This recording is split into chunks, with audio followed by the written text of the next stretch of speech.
Do you know that saying no can increase confidence, strengthen identity, and even predict long-term success? Most people don't experience it that way. Instead, they feel guilt, fear, anxiety. The word no feels dangerous, as if it might cost love, belonging, or safety. But beneath that fear lies something far more ancient, because no is not rejection, it is self-definition. Carl Jung understood that the psyche cannot develop without boundaries.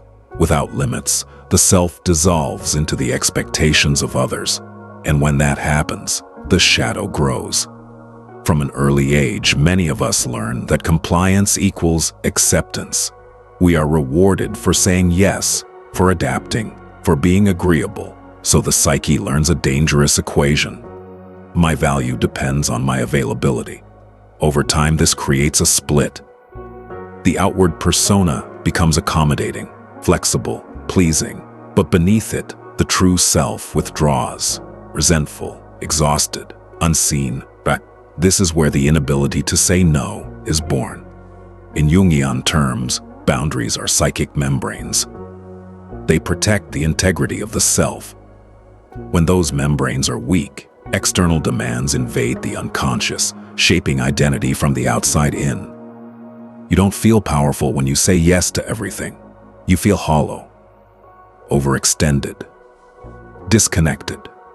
Because every unspoken no becomes a silent self-betrayal. There is a reason saying no triggers anxiety. It activates the ancient fear of exile, the belief that refusal equals abandonment. The unconscious still remembers a time when separation meant danger. But here is the truth: modern life obscures. Without the capacity to say no, there can be no authentic yes. The shadow carries the anger, resentment, and frustration created by suppressed boundaries.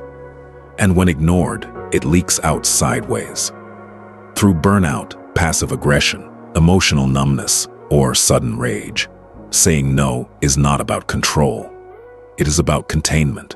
Containment allows energy to return inward instead of being endlessly drained outward.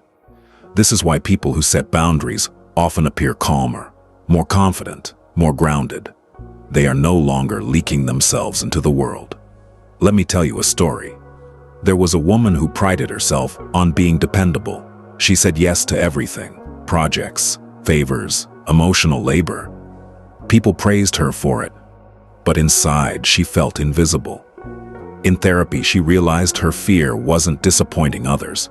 It was discovering who she would be without their approval. The first time she said no, her body shook, her voice trembled, but she didn't disappear. The world didn't collapse. Something else happened. Her posture changed, her sleep improved, her resentment faded, because for the first time, her inner authority spoke louder than external demand.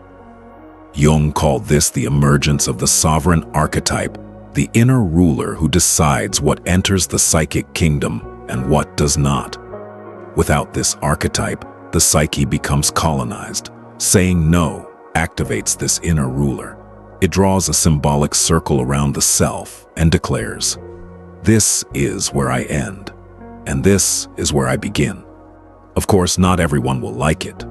Boundaries reveal dynamics that depended on your silence. Some relationships weaken, others strengthen. But individuation was never about comfort. It was about truth. Each no you speak consciously restores a fragment of yourself.